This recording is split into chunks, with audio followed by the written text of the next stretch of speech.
Hi everyone, welcome to Case Western Reserve University's Master of Science in Anesthesia program. Today's topic is preparing your CASAA application. And my name is Logan Jacqueline. I will be moving through the slides and we'll go over the agenda here. So today we're going to give you a quick overview of the profession and the program, and then we'll jump into the application process. And at the end, if we have time, we will do a Q&A. Before we get started, I'm going to go ahead and have our panelists introduce themselves and their role within the MSA program. We'll start with Pete, Teresa, and then go to Anna. Hi, my name is Pete Kalushik. I'm Director of Special Projects, which sort of is a catch-all term for I do things wherever I'm needed. I'm involved in the selection committee for the program, and I teach a couple courses in the program. Teresa? Thanks, Pete. I'm Teresa Sapanic. I'm the manager of network admissions for the program. So a lot of you will probably be in contact initially with myself and with Anna, and I will be handling questions in the chat today. Thanks, Teresa. Hi, everybody. My name's Anna Russell, and I am the admissions counselor for the MSA program. All right, awesome. And then if you have questions while we are presenting, please use the chat. Try to not use the interactions. We'll go off the chat today. All right, Pete, take it away. Okay, so one of the questions we always get fundamentally is clarification on what a certified anesthesiologist assistant is, or we go by CAA. And the first thing you need to know is that it is an advanced practice professional, specifically with training in delivery of anesthesia care. So it's not simply assistant has a wide range of responsibilities, but in our case, it is a very high level of responsibility. You will be involved along with the anesthesiologist, who is the physician that specializes in anesthesia, working as a team to help provide care for patients. Your responsibilities include the pre-op, intra-op, and post-op portions of the patient's care. So in the pre-op area, I'm going to go very quickly over what your duties are. You'll be interviewing the patient. You'll be starting IVs, intravenous catheters, so you can administer the drugs and any other sort of therapies that need to be done preoperatively. You then will help move the patient to the OR, in which case you'll apply all the monitoring and all that. You will be using an anesthesia machine, which you checked out prior to seeing the patient. A very complex machine that delivers oxygen and other therapeutic drugs and inhalational drugs. And that's your responsibility. So you get the patient in the room, you get them monitored up along with the anesthesiologist. And if you're doing a general anesthetic, you'll prepare them to be put under, as it were, and the anesthesiologist will deliver the drugs. You will be in the meantime oxygenating the patient. And if it's a case that requires a airway, securing an airway, you'll be inserting the breathing tube into the patient's trachea and all that. So, and then you hook the patient up to the patient and up to the machine, and then the anesthesiologist at that point, once the patient's stable, leaves the room, and then you are running the case based on the plan that the two of you came up with for this particular patient. If you're doing a spinal anesthetic, then you are going to be the person who's going to be inserting the needle into the patient's spine and delivering medication, or if you're doing an epidural, inserting the needle and giving the medication around the spine. So, and sometimes you'll be doing a sedation case where the patient is sort of asleep, whatever. So the anesthesiologists leave, you run the case. You watch all the monitors, you dose the patient as needed. If you feel there's anything unusual or something you need to consult with, you will call the anesthesiologist, and the both of you will come to a decision as to what needs to be done next. You may administer blood. You may administer plasma, any ancillary drugs that the patient or therapeutics that the patient needs. So the case goes on. At the end of the case, you call the anesthesiologist for the wake up. They come in, you extract the tube if that's what the plan is, or sometimes the patient is taken either to the recovery room or to the ICU or something with the tube, breathing tube still in which case you will help the patient breathe till they can get over to a ventilator. Take the patient over to recovery room. The recovery room nurse will you talk over the case, what was given, hand over care to the nurse, and then you finish out and then you get ready for your next case. So it's very hands-on. You have you have to do some critical thinking analysis. If you want to use the airline industry as an analogy, you are the co-pilot. You and the pilot work, the pilot being the anesthesiologist, work hand in hand to deliver the patient safely to recovery room. Uh, the profession has been around since the early 70s, and over that time, it is a profession nationally certified. You will take a test. You go through a 2-year, 24-month program. You will then take a nationally recognized certification exam that's uh, written by the National Commission for Certification of Anesthesiologist Assistants. That test is co-validated by Psychological Services Incorporated. There's a whole group of psychometricians and all that evaluate it, do the statistical analysis, and make sure that the test, is legit. And then once you graduate and are practicing, uh, every 2 years, you're going to have to submit to whatever state you're licensed in, CME, continuing medical education credits, and then every 4 to 10 years, depending, you will have to take a recertification exam that's given by the NCCAA. Next slide. All right. So we are currently in AAs are found in 24 jurisdictions. As you can see on the map, Kentucky is sort of a weird situation where you have to have a dual certification, being a PA first and then a CAA, but we're working on trying to get that changed. The dark blue means that we're licensed, fully licensed. The sort of aqua color or lighter blue, it means that's delegatory authority, which means that you work directly under the license of the physician. You don't have your own license. I know in Texas and Michigan, they are working on changing that to full licensure for CAAs. And also there's an effort in Kansas. And this has expanded greatly since the early 2000s. Currently, Virginia came on last year, Tennessee came on last year, and Washington the year before, along with Nevada. Currently, there are efforts going on in Illinois, I believe Pennsylvania, Massachusetts, and Maryland, I think is best I know, and California. So sometimes the political process takes a while, and but our national organization, the American Academy of Anesthesiologists Assistants, along with our partners with the American Society of Anesthesiologists, are working to expand this fully across obviously all 50 states. Next slide. All right.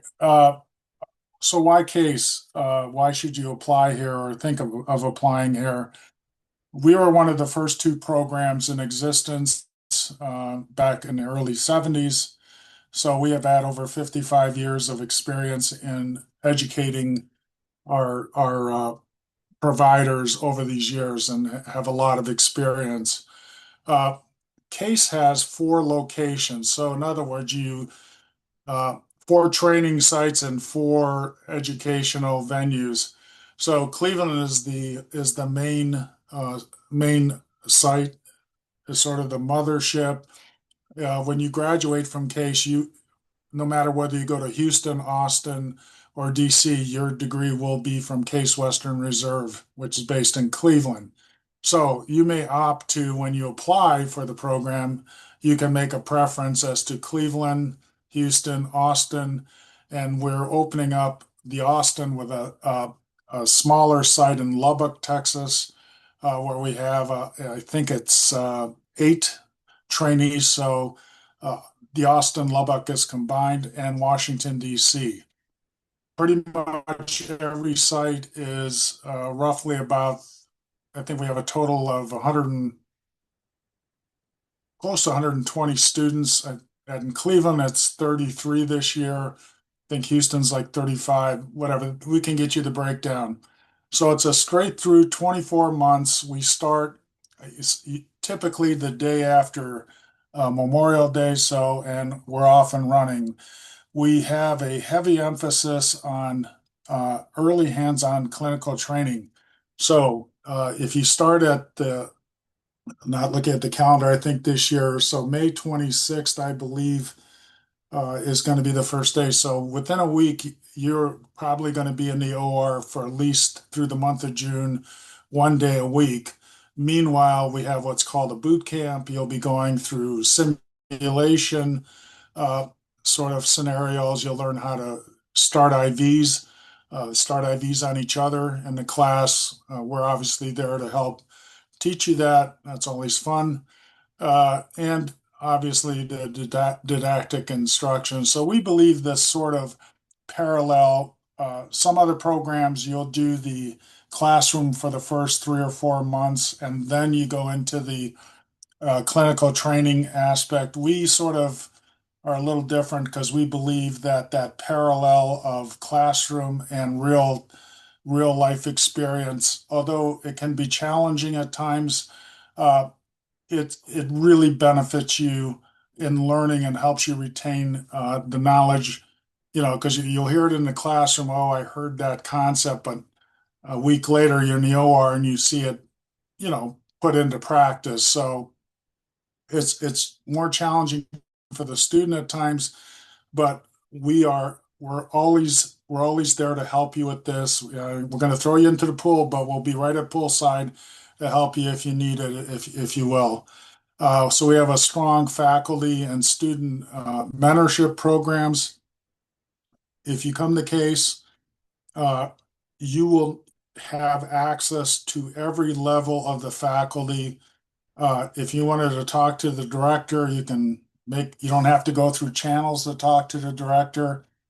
Heck, you'll probably see the director in the clinical setting. You can talk to him then.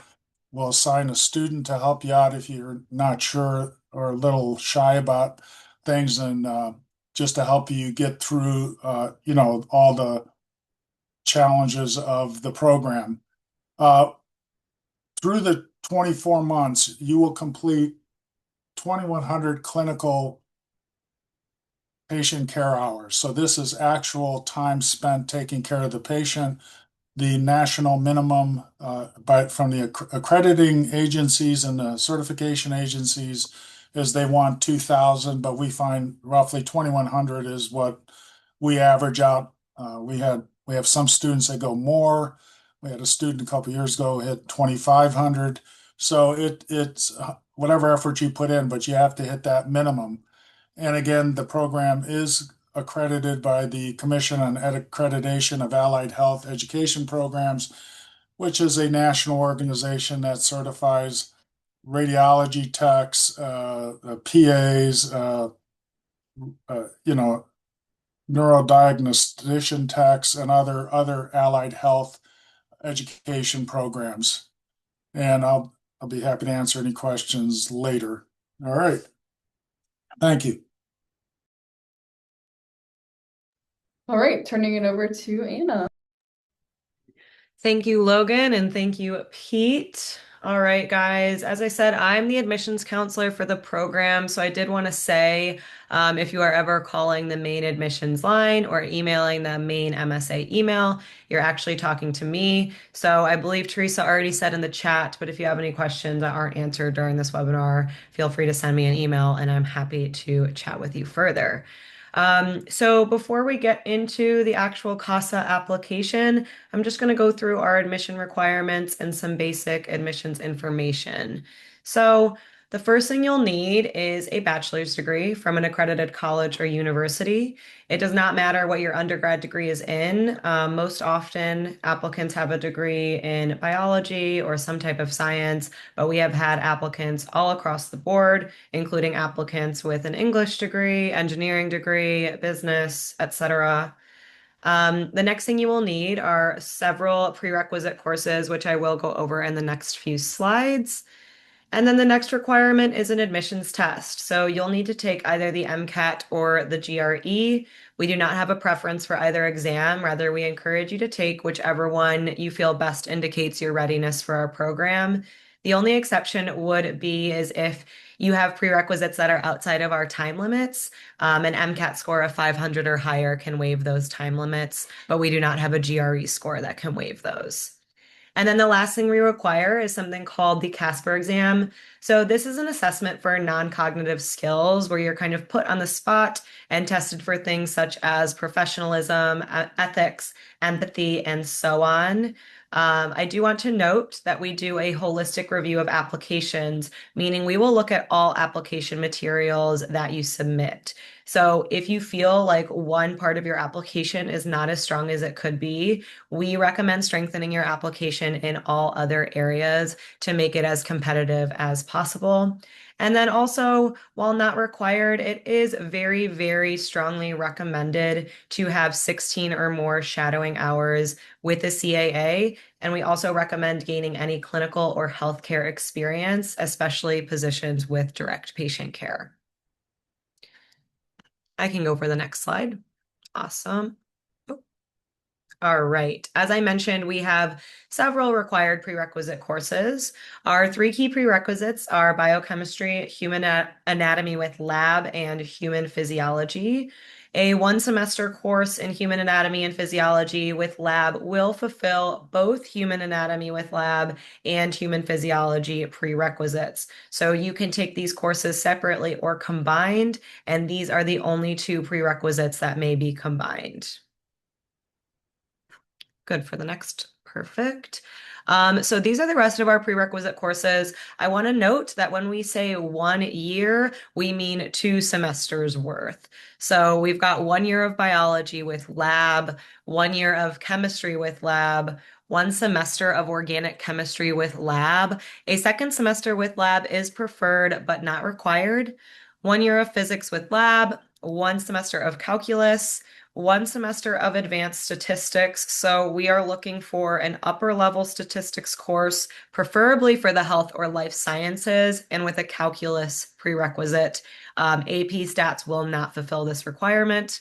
And then 1 semester of English with expository writing. So prerequisites should be taken at a 4-year college level, and they must be designed for science majors or pre-medical students. I highly, highly, highly encourage you to thoroughly review our website as it has incredibly helpful information and can answer a lot of outstanding questions. If you are unable to find an answer on our website, like I said, please feel free to contact me with specific questions. Teresa did put all the helpful links in the chat, so be sure to check those out as well. Okay, so now we're going to get into the actual application. So you're going to start by creating an account on CASAA. You can find the link to CASAA on our website where it says apply today. So you'll create an account. So our central admissions office in Cleveland processes applications for all 4 of our locations.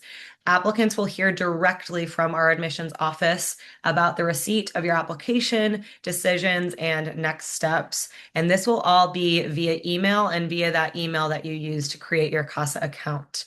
Applications will be reviewed by the admissions team once it's complete, and that means that your application is in verified status. Your official GRE or MCAT scores are viewable in CASAA, and your CASPER results have been received by the program. This is separate from CASAA, so we receive your CASPER scores directly from the CASPER platform. If an applicant's complete and verified application is competitive, it will be forwarded to your first preference location for further review. All right, as soon as you create your account and log in, you will likely see a list of available programs, and then you will navigate to Case Western Reserve University and select Add Program. So for fees, for an applicant's first designation, the fee is $141, and for each additional designation, the fee is $56. So now for our deadlines, we have two deadlines. We have our priority review deadline, which is October 1st, and then we have our standard review deadline, which is December 1st. Applicants who submit by that October 1st priority review deadline receive an earlier review of their application and earlier consider for admission. Admission offers will be extended on a rolling basis to top priority applicants. That means as soon as interviews begin in August, we will begin making offers and seats will start filling up. If our program is your preferred school, we strongly recommend applying by the priority review deadline. So as soon as you can and as soon as you feel that your application is at its most competitive, that's when we encourage you to apply. Applicants who submit by that December 1st standard review deadline still receive full consideration for admission. However, available seats may be limited at this time. And then submitting by that October 1st priority review deadline does not guarantee an early decision or an offer of admission. So this gets a little bit confusing, but just know that it does not guarantee that early decision or offer of admission if you are submitting by October 1st. Final admission decisions for all applicants are released after our standard review deadline. Okay, so you are going to then navigate to your application dashboard. I believe it is the little home icon in the left-hand side. So you've got four different sections.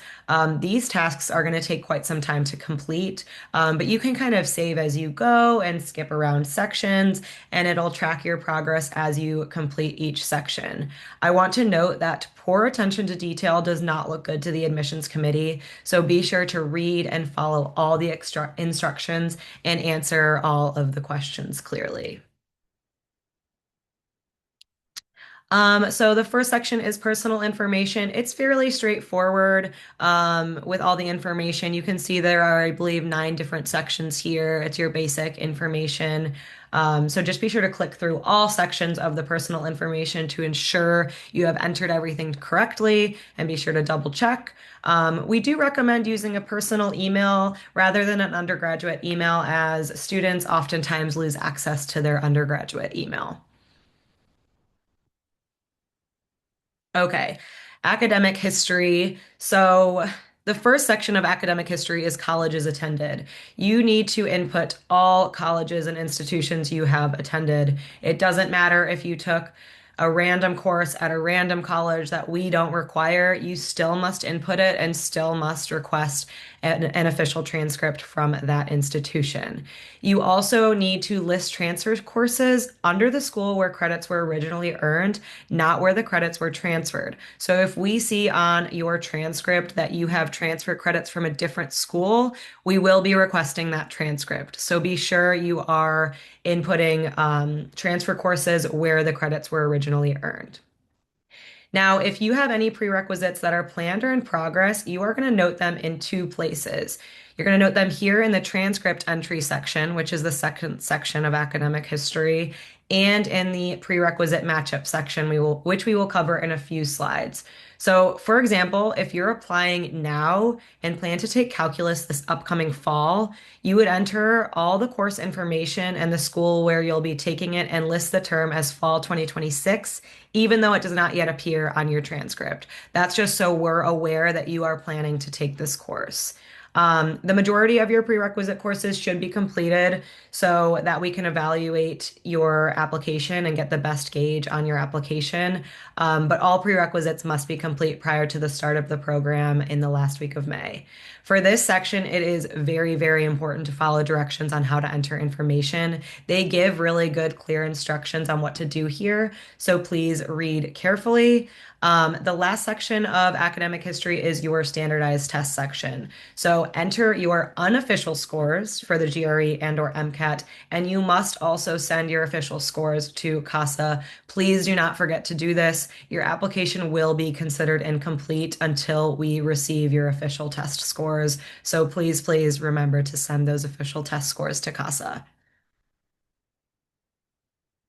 All right, now we've got our supporting information. So the first section of this is evaluations or your letters of recommendation.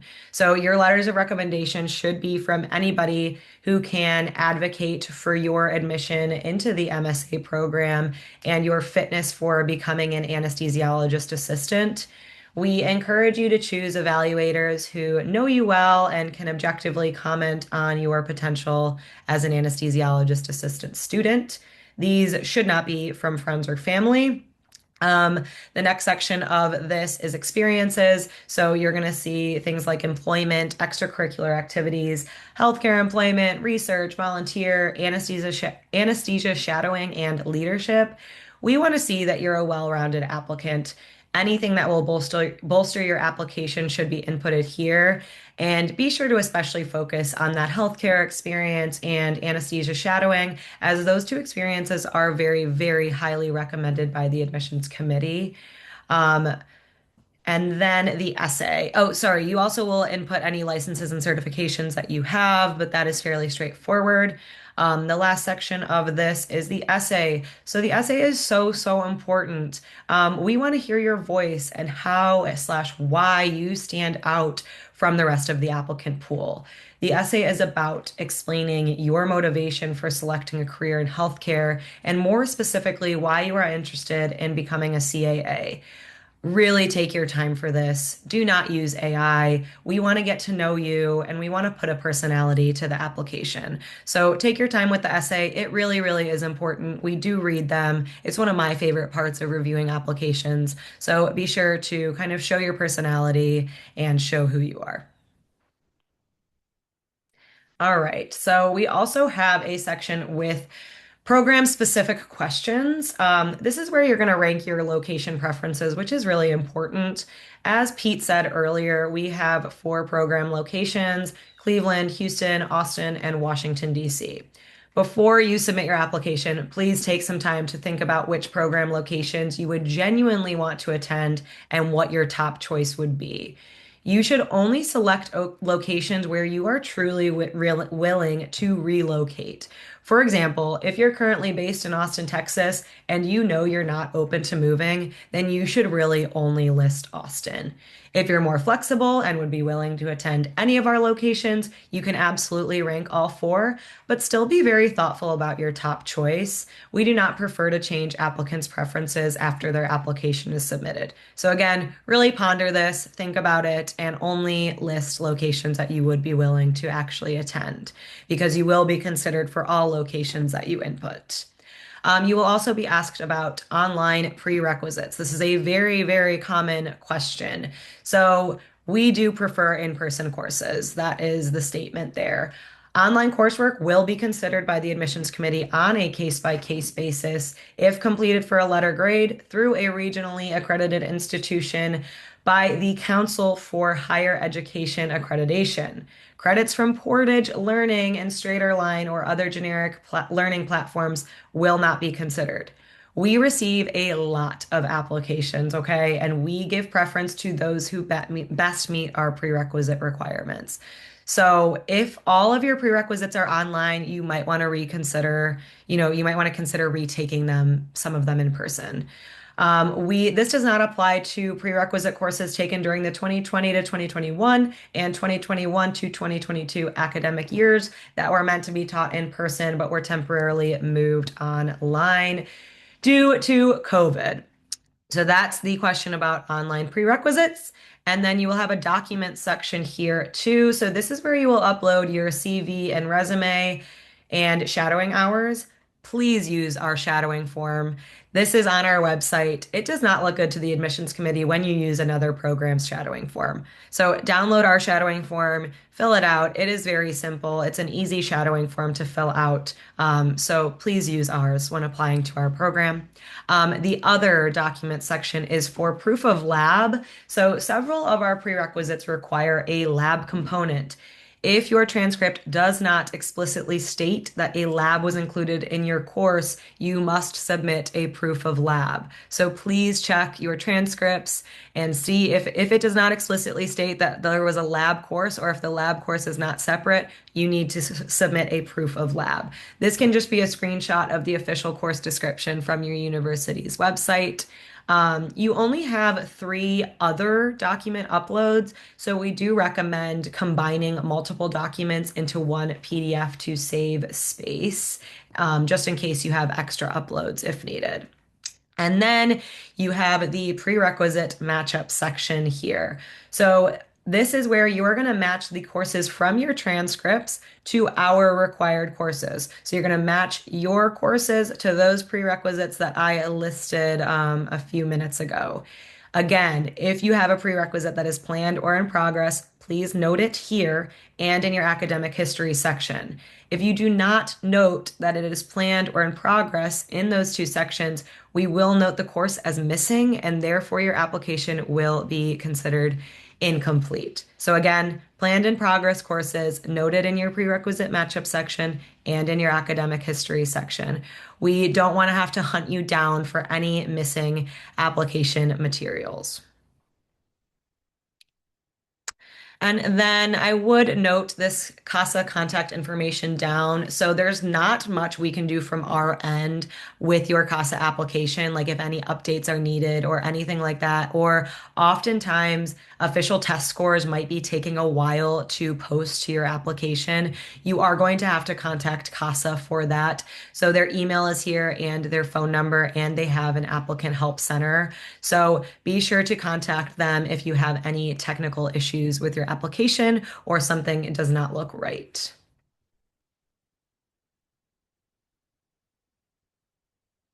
All right, and I think we have some time for Q&A. Yes, we are. I'm opening it up right now. I'll pick some questions from the chat.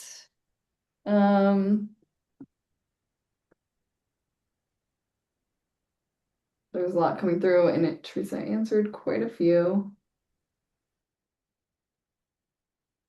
A common question, I'm going to turn it over to Pete. If you're finding that you're having trouble finding shadowing hours for a CAA, maybe you're in a state that doesn't have CAAs, what would you recommend doing? Would you shadow an anesthesiologist or any other tips? Yeah, that's a good question. Yeah, I would at least hang out with an anesthesiologist, uh, for a couple days. If sometimes they'll put you with a nurse anesthetist, that's fine too.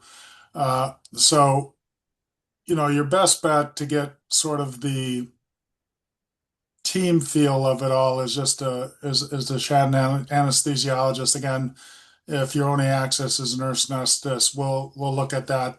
That's not really a problem. So I hope that answers your question. Thank you. All right, Anna, I think another common question, when matching courses and they retook some courses for a better grade, do they input both of the courses or just the highest one in CASA? You could do either. You can input both. When we are calculating your prerequisite GPA, we will use the higher grade. So it's really up to you. I would recommend inputting both because we'll see them anyways on your transcripts, but we'll use that higher grade from the retake when calculating your prereq GPA. Awesome, thank you. Another question that I can answer, where will this recording be available? This recording will be available in your email in 24 hours after the event concludes, so you'll probably get it around 1:30 tomorrow. All right. When it comes to the GRE or the MCAT, is the highest score accepted, or do you look at all the test results? Do you want me to answer that? Oh yes, Whatever go you for ran. it, Lisa. Sorry. Whatever you submit, we will look at as long as it's within the 3-year time frame.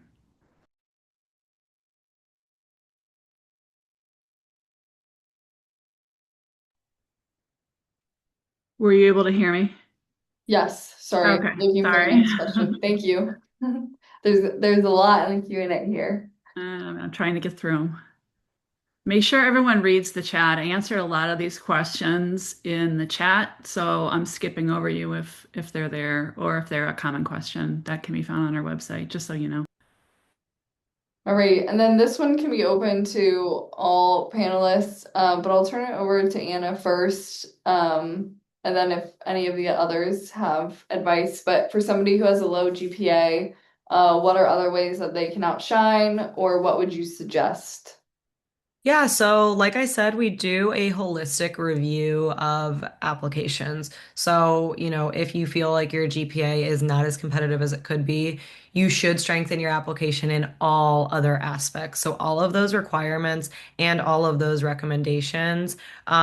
We do also recommend retaking any prerequisites in which you received a grade lower than a B minus. So that will, boost your prereq GPA and in turn boost your cumulative GPA as well.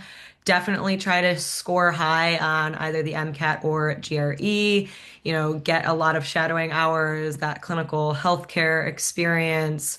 Be sure your essay is strong, your letters of recommendation. So, really trying to offset maybe where your application is not as competitive, and just make yourself a little bit more well-rounded. Yeah, don't rule yourself out on the what you consider a lower GPA. Let us look at that. It is a very holistic process, and I can tell you that we have not accepted people sometimes who have. I remember one person we had a 4.0. We did not accept that person for a variety of reasons, and someone who had a lower GPA we did. So it's the whole picture. It's the sort of look at the total person. Perfect. Thank you both. All right, Pete, coming back to you. If somebody is a non-traditional student and they might not have, or they're a career changer and not in a career that was in medicine, what would you recommend, to them to help with their application? Okay, so non-traditional meaning non-medicine. We've had people who have applied who used to do one, like for instance, they were a business executive or an accountant, and they decided that they didn't like to do that anymore. So as long as you have the core requisites, uh, that's what we're going to look at. And in other words, there's no downside to having an alternative career then you changed your mind. We're going to look at sort of, if you will, your journey that you decide you want to do this, then we'll go, we'll look at all that, and now you've taken biology and chem and all that kind of stuff. So in my mind, that non-traditional doesn't matter. It's sort of where are you going with your decisions. Awesome, thanks. Sorry, Pete, putting you on the spot again. That's okay. A couple questions about what are some qualities that candidates for the MSA program have, that you look for? Oh, just I mean, medicine involves, taking care of people. So people skills, do you have a humanistic approach to things? If in your essay, if you talk about how, you really want to take care of people and all that kind of stuff, and then we look at your application and there's no evidence that, say, you've done volunteer work or you just have not had any experiences taking care of people or being involved with people, that I know you start to wonder what's really going on. So just we look for the humanity in a candidate, obviously amongst other things, you know, scores and all the other parameters that we look at. Again, I just stress the holistic nature of things. Thank you. All right, Anna. We have a handful of questions asking about volunteer experience if that is required. Not required, but definitely can bolster your application, kind of as Pete was saying, you know. So, not required, but strongly encouraged for sure. Okay, awesome. Thank you. And then Anna, back to you. When it comes to the admissions test, what would your advice be for somebody who is applying, and when to take that admissions test?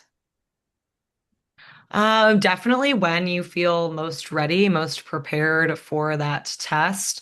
Like I said, you should apply as soon as you can, but also as soon as you feel your application is at its most competitive. So kind of you've got to set up that timeline for yourself. If your course load is really heavy, maybe right now in the spring, maybe you want to wait to take it in the summer, just to set yourself up for success.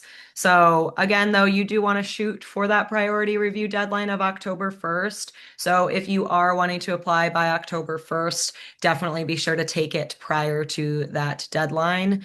But again, unfortunately, I can't give a personalized answer for everybody, but really just what works best for you and how you can score the best on that exam.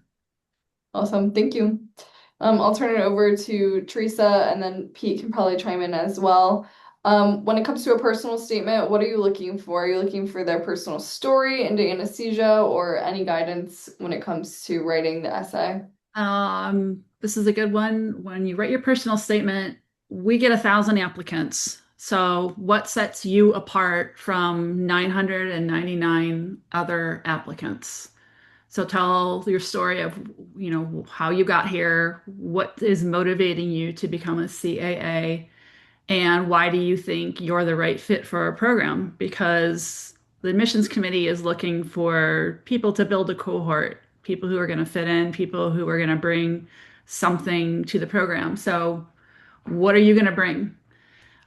Be really specific with what's going on. Don't talk in generalities, like, I really like healthcare. It was really great. And, we're reading these and that just kind of gets you looked over. So tell your story, be specific, and explain to the committee how you are unique from everyone else. Yeah, I don't have much to add to what Teresa said, but it's not only what you're going to bring to the program, but ultimately what you're going to bring to the profession and to the people you take care of. Yeah, make it as personal as you can.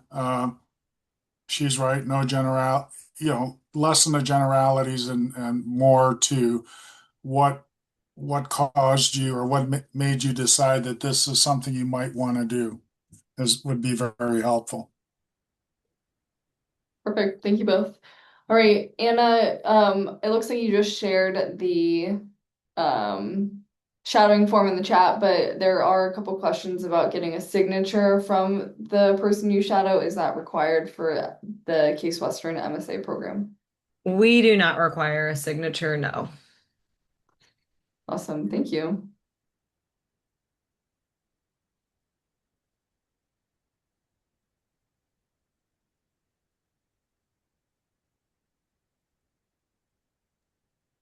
Sorry, I'm looking for questions. A lot of repeats here.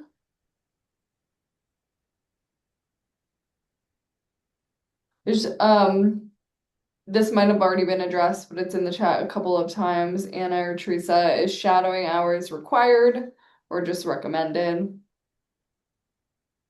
Strongly, strongly, strongly recommended. So it's not required, but strongly, I'm emphasizing strongly, if you can tell, strongly recommended. Awesome. Thank you. And Pete, I guess you can dive into why it's strongly recommended. Sure. Yeah, I'm fascinated with the fact that, uh, some people would decide to apply to a profession and never have seen what actually even or get a sense of what is going on. That's remarkable to me.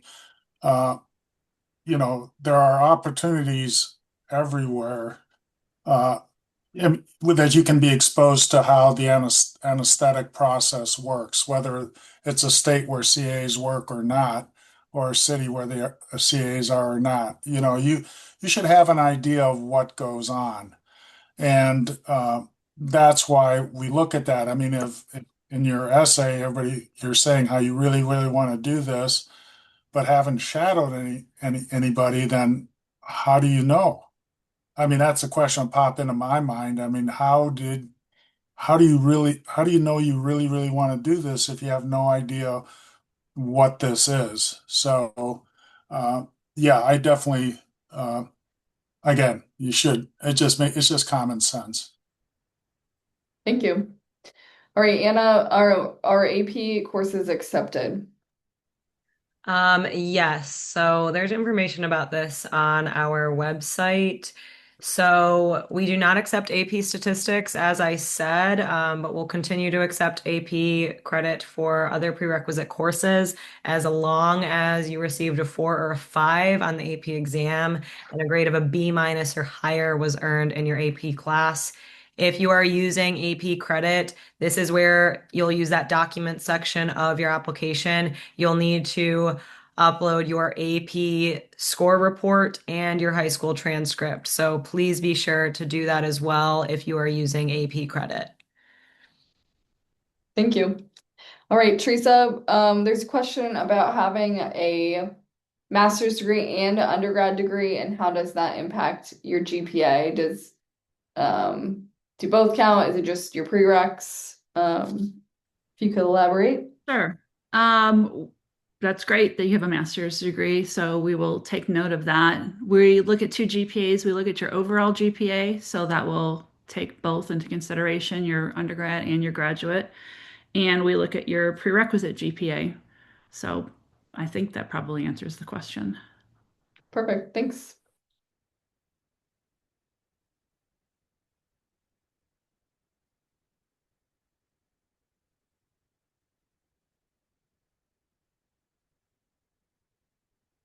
All right, Anna, is there heavier weight on the GRE versus the MCAT? There's not. Again, just take whichever one you feel you'd perform the best on. The only reason you would take the MCAT over the GRE is if you have prerequisites that fall outside of our time limits. I can go through that really quick. So our three key prerequisites, biochemistry, human anatomy with lab, and human physiology need to be taken within 5 years of when you apply, and all other prerequisites must be taken within 7 years of when you apply. And an MCAT score of 500 or higher can waive those time limits. Taking the GRE will not waive those time limits. And this is a common question. Taking the MCAT does not waive the prerequisites themselves. It just waives those time limits. But yeah, that would be the only, if you needed to decide between taking the MCAT or GRE, the MCAT waives those time limits. Perfect, thank you. And then when preparing your application, I'll turn this over to Teresa. Is research required, or how does it impact the application, if they have Research, it or not? oh, yeah, thanks. Research is not required. It's just part of something that we will look at as part of the holistic review. Someone else also asked, what's the average volunteer hours? We don't look at average volunteer hours. We'll look at volunteer hours. We look at research. We look at your extracurriculars. We look at everything. So there's no real standard when it comes to that sort of thing. We're mainly looking at the whole package, the big picture. Thank you. And then I'm seeing this question a few times. I'll turn it over to Anna. Do shadowing hours expire? Good question. I guess not necessarily, but we do want to see that recency of shadowing hours that you are understanding the profession. Pete, I don't know if you have anything to add on that, maybe. No, I mean, I I don't understand why they would expire. I mean, you actually spent some hours shadowing, so no, I don't. No, I don't think that matters. All right, The thank you. expiration, yeah. Okay, awesome. And then I'll open it up to all panelists. We'll start with Anna. If somebody's planning, they didn't get accepted and they plan on reapplying, what are some improvements that they can make that would be the biggest impact on their application? Yeah, so definitely for reapplicants, we do want to see how you've improved your application. That's very, very important for reapplicants. We do send everybody who did not get an offer a document at the end of the cycle on how to improve your application. So you should really be taking a look at that document, seeing where your application did not line up. So it may have been your test scores, it may have been a prerequisite grade, it may have been shadowing hours. Take a look at that document and kind of do some introspection and just like discover how you can improve your application. So just, taking some time to look on the inside and see how you can improve. Yeah, reapplicants are fine. I'm glad to see that some candidates we didn't take 1 year reapply and then see if they've gone through a sort of a, if you will, review of themselves or have some introspective, insight as to how to improve themselves. And some of our applicants do. They become more impressive from the previous year, or show something that makes us, want to have them in the class.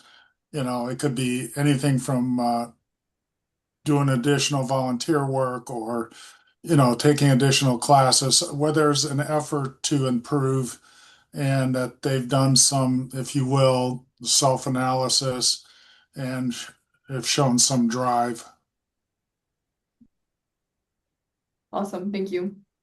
All right, Pete, when it comes to like prioritizing either shadowing hours or gaining clinical experience, let's say that the applicant already has their 16 hours, would you suggest they get more shadowing hours or try to get that patient experience Well, that's more? yeah, no, that's a good question. I'm just trying to think how to. So if you feel that after, let's say you've shadowed for 16 hours and you feel that you've gained, enough knowledge that you think, yeah, this is what I want to do, then that's a personal thing, then that's fine.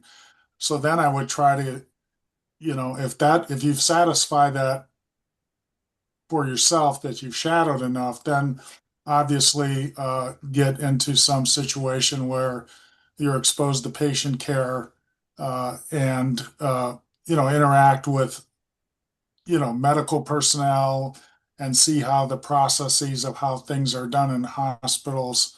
That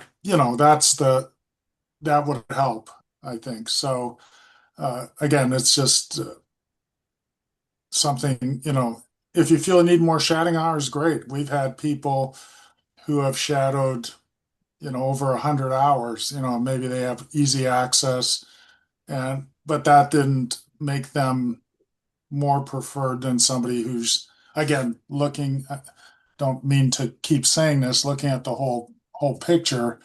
But yeah, if you feel you need more time to decide, try to shadow more. Otherwise, get involved and get into where you're exposed to patients. Thank you. And on that same thread, what are some common jobs that an applicant could have to prepare for this program?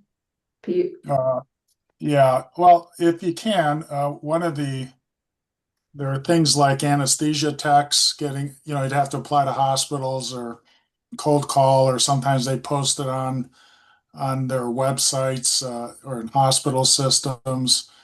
Uh, Working in the ER, working in the OR, working on a surgical floor, something like that, and anything emergency rooms, anything where there is patient interact free clinics, community clinics of some sort.